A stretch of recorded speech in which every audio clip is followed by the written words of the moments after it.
This episode is proudly supported by Anchor Food Professionals, makers of mainland cheese. Here's Andy Sy from the Notting Hill Hotel. We've been using them for a few years now, using their tasty and mozzarella cheese. We go through about 135 kilos a week at the moment.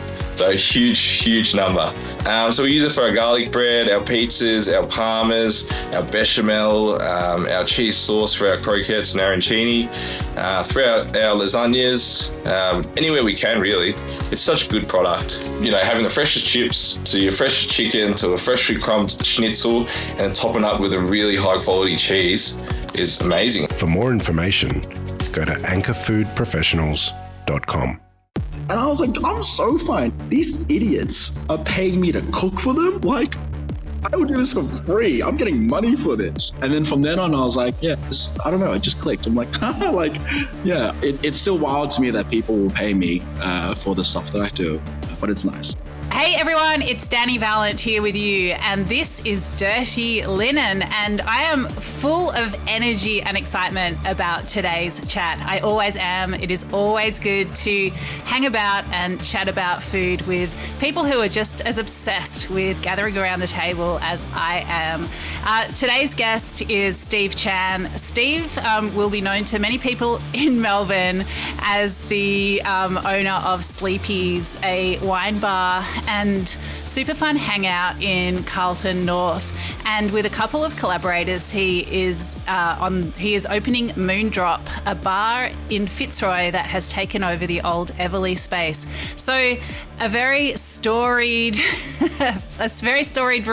that has seen a lot of I've seen a lot of people sink a lot of drinks of high quality, and I'm sure that will continue. Steve, welcome to Dirty Linen. Oh, thank you. Thank you for having me on Dirty Linen. I'm really excited to learn that this is your first podcast. Yeah, I am really too. I've always been told to listen to or be around podcasts, and I haven't yet. So this is I love being on both ends of this. This is amazing. Yeah, so great. Well, I mean, one of the reasons I love doing podcasts is that I think most people don't listen to them yet. So it feels like there is a lot of opportunity to bring more people into great conversations around food. As someone who's been writing about food for ages and podcasting for, what is it? It's going to be 5.5 years. I've found it such an interesting way to extend my conversations around food. And I think to put my method as an interviewer on show, it's been quite a vulnerable space for me to dive into. And I always find it really exciting because you never quite know where it's going to go. I love that. It definitely rings to me like controlled chaos. And I love controlled chaos is like my bread and butter these days. So I love that so much. Tell me a bit more about that, Steve, because I feel like Sleepy's, it's a unique place. It feels like you're walking into a lounge room that's semi-professional. Is that insulting? But it's like, it's the feeling is the thing that hits you and keeps you moving through the occasion. So, I mean, tell me if controlled chaos and what I've just said sort of fits together somehow. Well, 100%. I think you've oddly also hit the nail on the proverbial head. I think I love the term semi-professional because I always tell the friends and the people I work with, behind the scenes, it's kind of like a magic show. We want to be as professional as we can to do all the hard work behind the scenes. But so when customers or people or now friends come in, they get that super casual side, that super approachable, super yo, come in, kick up your feet for a couple of seconds, do your thing. And they get that super casual, approachable side. Whereas we are allowed to do that because of all the professional side we do behind the scenes, if that makes sense.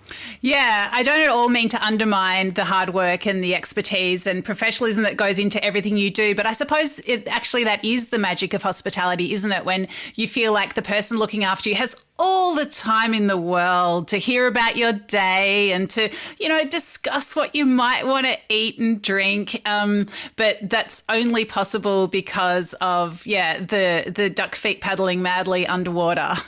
and that's it. I think that, I mean, and I will always be the first person to like do as much work behind the scenes. So then I can, like, my end all be all is being hospitable, like having those chats within, like with people that come through. And I'm so blessed to like have like now so many friends that I've met through just coming through either the shop or like my past workplaces. I think that's, for me, that's the best joy I get from hospitality, the people side of things, and that like engagement or just like even like community connection mumbo jumbo. You know what I mean? Yeah, definitely. Well, I remember the first time I met you a couple of years ago. It was a Sunday lunch special event at Filia. It was a Lucy Whitlow, cheesemaker and pastry chef extraordinaire, and Caitlin Kothar, fermentation geek expert, magician. We're putting on a lunch, and it was a long table. Everyone was just seated together, and I happened to be seated opposite you. And yeah, we didn't know each other, but there was, even though it wasn't your event, you were so hospitable. Like my water glass was always full. You were passing things. I don't know. I really feel like you carry that spirit of hospitality with you wherever you go. Oh, it's probably my mum. Like, you know, back in the days when mum always had people around, she would like smack me. I mean, if you're listening to this, mum, you definitely did not smack me. But she, was like, hey, make sure they're being looked after, or make sure that like, every guest that comes to your house, you got to make sure that their shoes are off. And if they want a drink or something like that, like little things like that. I love the little things. Yeah. Tell me more about your background, Steve, because I know you're leaning sort of more and more into your Chinese heritage over time, and Moondrop has got a explicitly Chinese theme with the drinks and the Shanghai style decor and the snacks. But yeah, tell me about your background and how that's sort of feeding into where you're at these days. Yeah, I think the cool thing about especially all that is like growing up. And maybe if other people like in the camp of like, I think we call ourselves ABCs colloquially. It's like Australian born Chinese.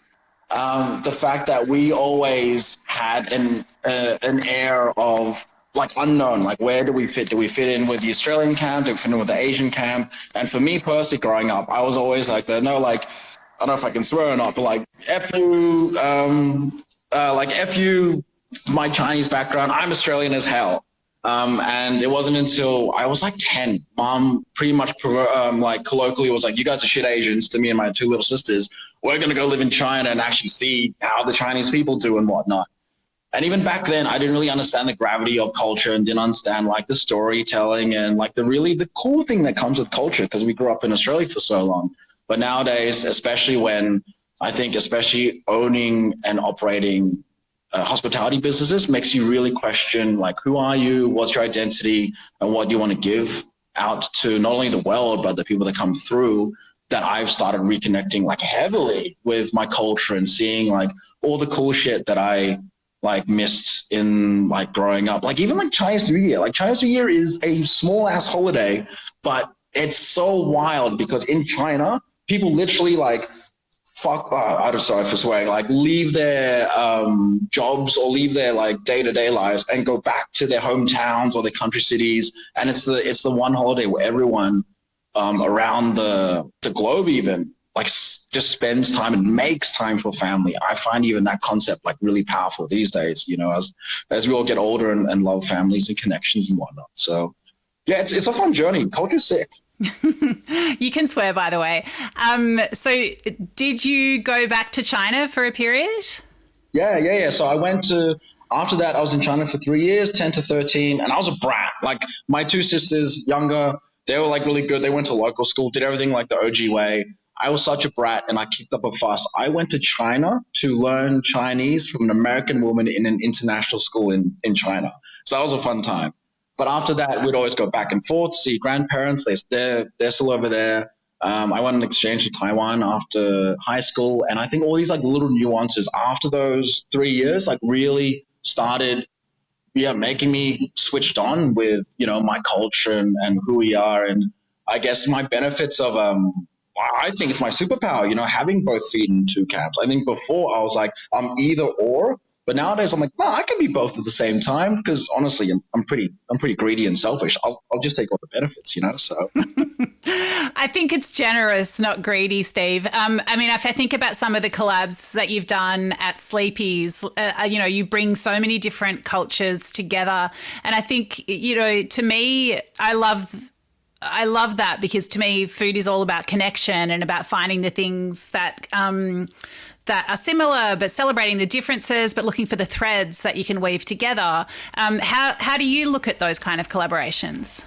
yeah, it's a really good question. Back in the day, I just did it as a way to do and understand and to learn. Everything that I've been done pretty much is driven by learning and like a curiosity of the unknown start of things. But as time's going on, and we've done like a fair few events now centered around not only like my culture, but a lot of other people's cultures. And it's the cool thing about like it's given people platforms to do things they wouldn't normally do. And then through then and now, I think so. Even like with the new joint, like my whole emphasis with not even just like the joints that I run, but like life now is all about celebration. Like we're here at the end of the day, you know, and there's so many cool things to celebrate.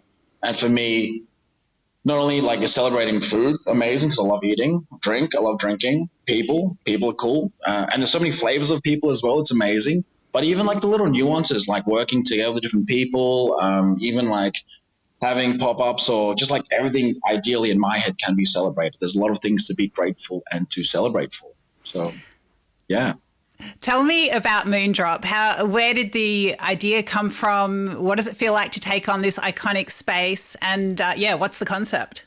Oh yeah, I'm nervous as shit. It's a fun.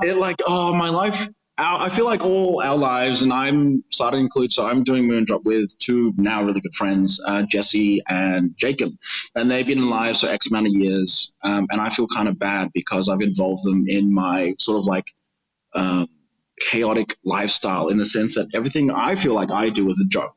You know, like So it all started, we went to May, and as a joke, I was like, oh, it'd be cool to go overseas to do pop-ups because we do so many pop-ups in here. So then I took a few friends, Hamish that does wine, my friend Dani, who's got a great joint now called Queensbury Co-op, I think, Jesse and myself. We went to Shanghai and Taiwan, 1 week each. And we ended up I organized like 3 pop-ups in each city back to back. And I was like, oh, this will be easy. We do pop-ups like willy-nilly. We're fine. I forgot the gravity of number 1, different country. Number 2, like different language. Number 3, like doing 6 different food menus and 6 different cocktail menus. And it was a lot. And we powered through it. We didn't realize it. And in hindsight, when we debriefed, I guess, casually, we were like, fuck, we did a couple of weeks. And then on the back of that joke, once we got back, Jenna, who's my good friend that I work with at Sleepy's, as a joke as well, she sent me the full lease sign for Everly. She's like, oh, hey, look at this. Isn't this funny? And I was like, oh, I'm always inquisitive. I'll call the agent and like arrange an inspection, not because I want to take the joint, but because I'm like super curious to see what was. I've never been there as a sober person.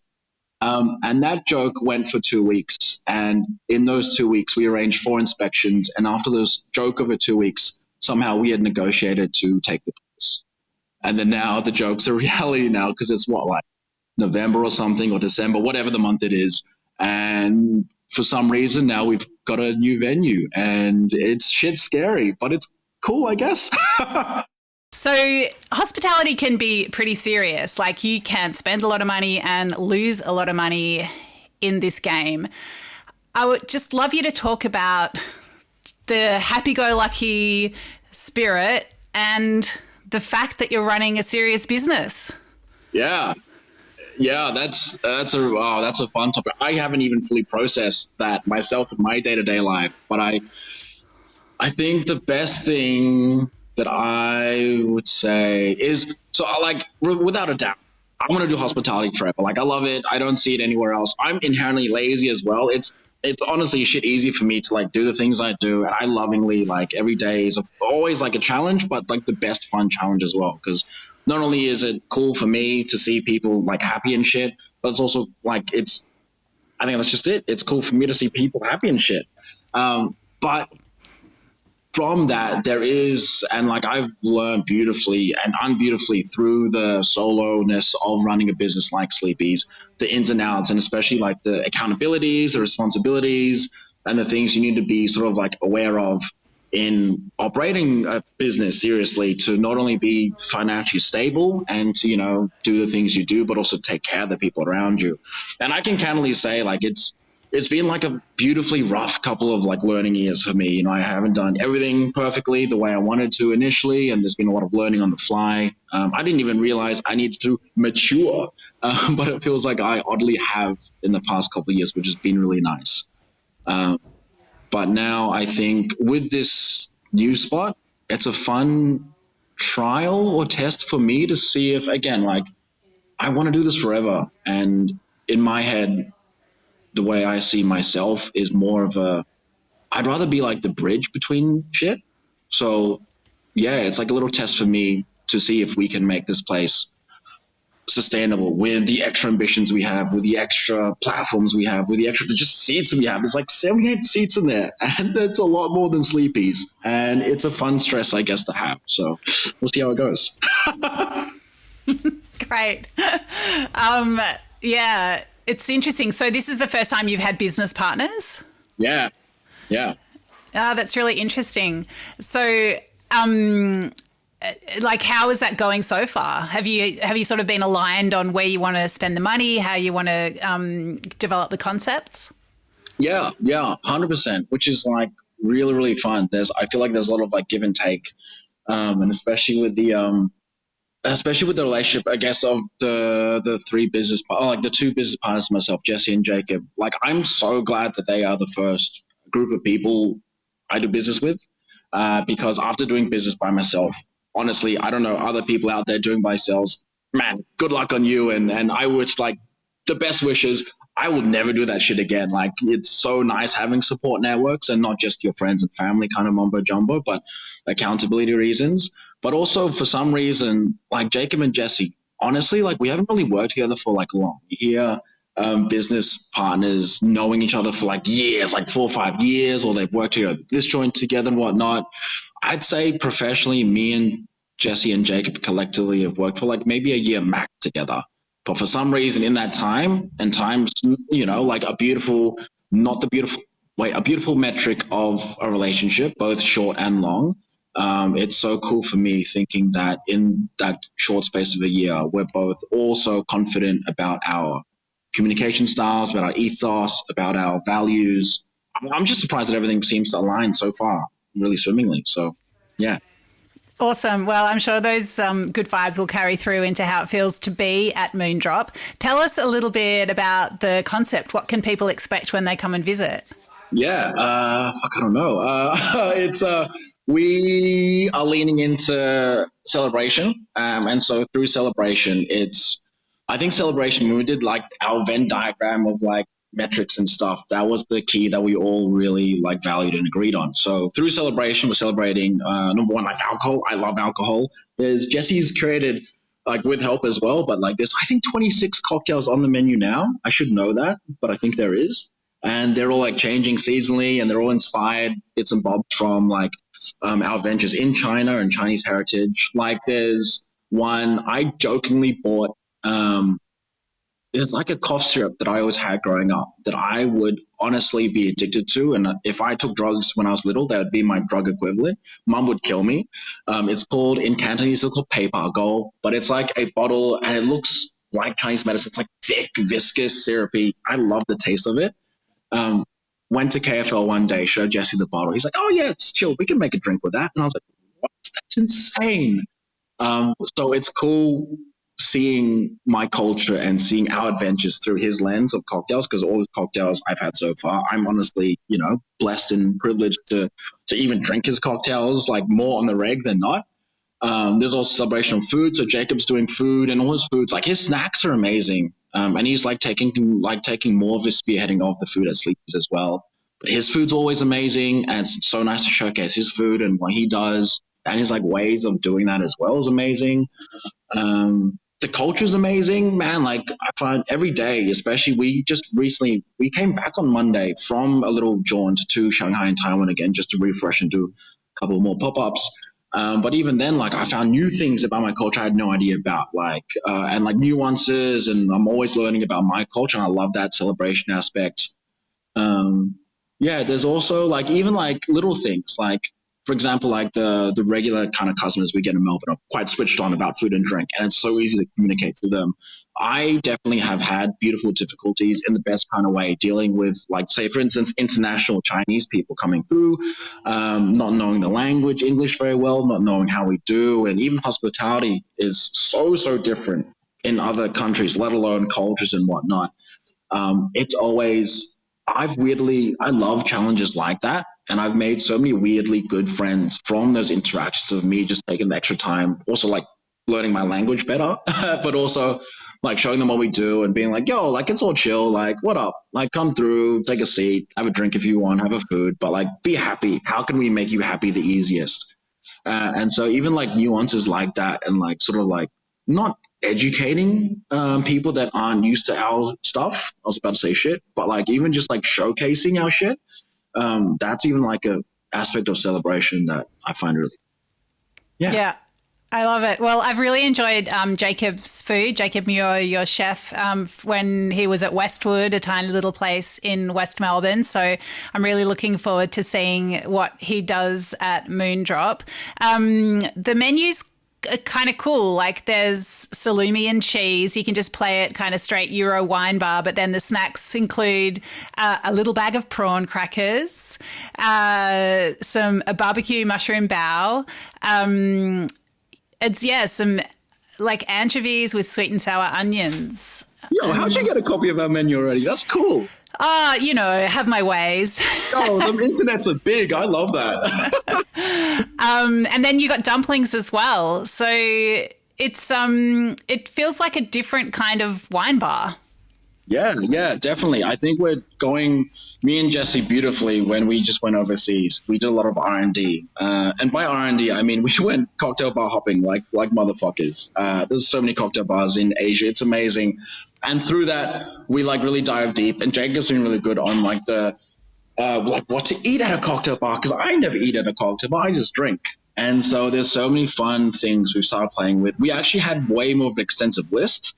Like we had things like at Sleepy's we've got a Chinese bolognese toasty, which is just like a bolognese toasty but Chinesey, and we're going to make Chinese bolognese jaffles, for instance. And then I think all three of us were like, whoa, actually maybe it was me that poo-pooed the idea. I was like, whoa, like maybe people don't eat at cocktail bars. Let's start smaller than not. But the fun thing about that is, we've got so many fun potential add-ons if people do like our food at Moondrop and want to eat more.